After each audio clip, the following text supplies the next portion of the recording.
রাস্তা রাস্তায় ঘুরো, ল্যাংটা হয়ে রাস্তা রাস্তায় ঘুরে তার আবার প্রাইভেসি। তুমি কি আর কোচি মাল? তুমি তো পাকনা বুইরা পাকনা মাল, একদম ঝুনা ঝুনা হয়ে গেছো দুনিয়া চড়াইতে মামলা করতে করতে। এখন তো লাইভে বলবাই না, এখন তো লাইভে বললে তো জবানবন্দি হয়ে যাবে। তুমি তো শ্যাম না, তুমি কি আর কোচি মাল? তুমি তো পাকনা বুইরা পাকনা মাল, একদম ঝুনা ঝুনা হয়ে গেছো দুনিয়া চড়াইতে মামলা করতে করতে। বুঝো নাই? ডিভোর্স করেও তো মামলা করে করে মনে করো যে একবার শেষ। তো পাকনা ঝোড়া ঝোড়া হয়ে গেছে। ও তোমার প্রাইভেসি থাকলে আমাকে আনছো কেন তোমার বাসায়? তোমার আবার কিসের প্রাইভেসি? ল্যাংটা হয়ে রাস্তা রাস্তায় ঘুরো, ল্যাংটা হয়ে রাস্তা রাস্তায় ঘুরে তার আবার প্রাইভেসি। আমার কাছে মেসেজ আছে, তুই আমার তোর বাসায় আনাইছস, তোর বাসায় না আসলে তুই মামলা তুলবি না, এটা করবি না, সেটা করবি না। এখন বলতেছে না আমি তোর মামলা তুলবো না, তুই কি করবি করে নে। প্রাইভেসি মুখে তো ভাই মাল্টিপল সার্জারি করার মুখের মধ্যে থ্রেটিং করা, এটা করা সেটা করা। ওর মুখে এমনি টোক্কা দিলেও কালো হয়ে যায়, এমনি টোক্কা দিবে না এসে আপনারা কালো হয়ে যায় বড় মুখ। তুমি তো গেঞ্জি পরে এভাবে শুয়ে থাকো মালদ্বীপে যে ল্যাংটা হয়ে 3/4 প্যান্ট পরে, তখন সমস্যা নেই। এখন গেঞ্জি পরে বেডরুমে বসলে সমস্যা? হ্যাঁ, পুরো একটা ট্র্যাপে পড়ে গেছি ভাই, পুরো একটা ট্র্যাপে পড়ে গেছি ভাই। প্লিজ, আমি জানি না এই লাইফটা করার পর আমার কি হবে, দেখবে না পারা। ওর বাসায় মানুষজনের অভাব নেই, ওর বাসার নিচে মানুষজনের অভাব নেই, কি হবে আমি জানি না। ভালো থাকবেন সবাই, সুস্থ থাকবেন, আমার জন্য দোয়া করবেন।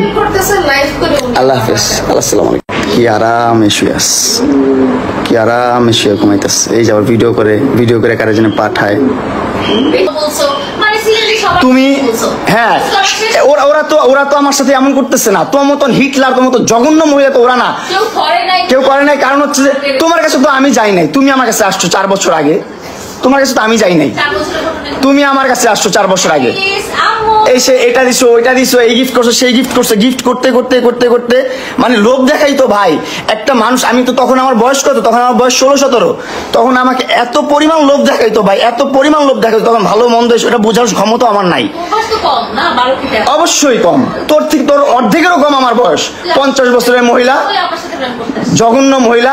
2টা সংসার তুই করতে পারিস নাই, আর্মিদের সংসার তুই করতে পারিস নাই, 2টা ভালো পরিবারের সংসার তুই করতে পারিস নাই। তুই কতটা জঘন্য, কতটা নিকৃষ্ট মহিলা তুই। চুপ থাক, তুই তাদেরকে এখনো নাকে দইটা ঝুলাস, তাদের টাকা পয়সা নিয়ে চলে আসে এখনো। তুই কেন করবি আমার সাথে খেলাবেলা? মামলা করে আবার একটা খেলা করতেছিস, মামলা উঠাবি আবার উঠাবি না, কেন করতেছিস তুই আমার সাথে খেলা?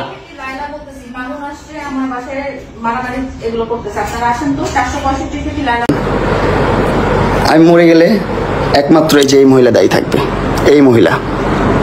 আপনারা দেখে রাখেন। আল্লাহ হাফেজ।